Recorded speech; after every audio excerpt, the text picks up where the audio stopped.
වේදනාවන් සිය උච්චතම සීමාවට පැමිණි තිබූ කාලයක අල්ලාහගේ දයාබර දූතයා වූ නබි නායක මුහම්මද් සල්ලල්ලාහු අලයිහි වසල්ලම් උතුමාන්හට අතිශය දුෂ්කර කාලයකට මුහුණ දීමට සිදුවිය. එනම් ඔහුගේ ජීවිතයට ප්‍රාණය වූ ආදරණීය ඛදීජා මව්තුමිය රදියල්ලාහු අන්හා අප අතරින් වෙන්වීම. උන්වහන්සේට කුඩා කල සිට සරණ වූ බාප්පා වන අබූ තාලිබ් උතුමාන් අප අතරින් සමුගැනීම. තායිෆ් නගරයේදී අපහාස ගල්ගෙසීම් චෝදනා හමුවේ මිනිසුන් විසින් උන්වහන්සේව ප්‍රතික්ෂේප කළ ඒ වේදනාවෙන් පීඩිත සිත පරම දයාබර විශ්ව ශක්තිය වූ අල්ලාහගේ උච්චතම ආදරයට පාත්‍ර වූ සන්දිස්ථානයකට ඔසවා තැබීමට හේතු කාරණා විය.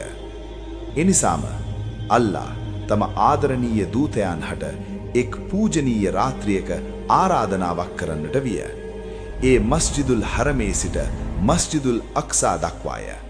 ඒ ආශිර්වාදලත් රාත්‍රියේ කාලයත් අවකාශයත් තම සීමාවන් අහිමි කරගෙන ස්වභාදහමේ සියලුම මැවීමක්ම නිහතමානි ගෞරවයකින් තම සිරස නමා විශ්වයේම නිහඬතාව සමග දිව්‍යමය රහසක් ප්‍රකාශ කරන්නට විය. ඒ අල්ලාහගේ නූරයෙන් දිව්‍ය ආලෝකයේ නිර්මාණය වූ සියලු සෘෂ්ටියකටම නැමවීමකටම ප්‍රථම නිර්මාණය වූ නූරේ මුහම්මදීයා නම් එම පූජනීය ආලෝකයේ ප්‍රතිබිම්බය නබිනායක මුහම්මද් සල්ලල්ලාහු අලයිහි වසල්ලම් යන පරම සත්‍යයයි. අල්ලාහ් විසින් අබ්දුහු ලෙස අමතනු ලැබූ සේවයේ උච්චතම ස්ථානයේ සිටින එම පාරිශුද්ධ නූරය මක්ක නගරයේ මස්ජිදුල් හරමේ සිට ජෙරුසලමේ මස්ජිදුල් අක්සා දක්වා ගමන් කරන්නට විය. එය ඉස්රාය, ඒ ශරීරය නොව නූරය ඉහළ නැංවීමකි. ගමන් කළ මාර්ගයක් නොව අල්ලාහගේ ආඥාවම මාර්ගය විය. ඉන්පසු දිව්‍ය අවකාශයේ එකිනෙක තම දොරටු විවෘතවමින් ගමන් කළ ආලෝකයේ හමුවේ දෙව්ලොව මලායිකවරුන්ගේ අනුදැනුමද නිහඬවන්නට විය. එම පූජනීය නූරය දෙව්ලොව දොරටු එකිනෙක මෙතරම් ළඟද යන මානයන්ද අභිබවා ඉහළ නැංගුණේ ක්ෂණයනි. අල්ලාහගේ සන්නිධානය අල්ලාහම පමණක් දන්නා කරුණක් බව එහි ළඟා වූ එම පූජනීය නූරයටම අවබෝධ විය. එය මියරාජ් නම් විය. එහිදී මනුෂ්‍ය බුද්ධියට ගෝචර නොවන එම සමීපතාවය අල්ලාහ් මනුෂ්‍යයාට නීතියක් නොව සමීපතම සම්බන්ධතාවයක් බව අවබෝධ විය. සලාතය මෙය ලෞකික ක්‍රියාවක් නොව මෙය විශ්වයේ පරිත්‍යාගයයි. නූර් මුහම්මදීයාව දිව්‍ය ආලෝකයේ මාර්ගයෙන් ලැබුණු අල්ලාහ් සමග වූ ඍජු සංවාදයයි. ඉස්රා සහ මියරාජ් මේ ඉතිහාසයක් පමණ වූ සිදුවීමක් පමණම නොවේ. මෙය විශ්වාසයේ උච්චතම අවස්ථාවයි. අල්ලාහගේ සීමා විරහත පරම ශක්තියටද නබිනායක මුහම්මද් සල්ලල්ලාහු අලයිහි වසල්ලම් උතුමාණන්ගේ දිව්‍ය ඥාණයටද සදාකාලික උත්තරීතර සාක්ෂියකි.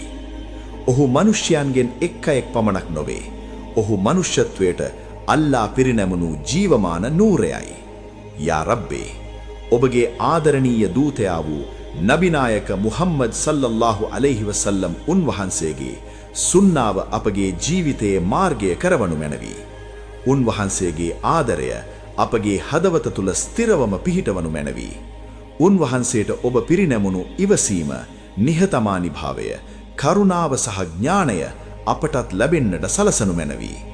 අපගේ සිත, කය, වචන සහ ක්‍රියාවේ උන්වහන්සේගේ මාර්ගයේ පිළිබිඹ කරවනු මැනවි.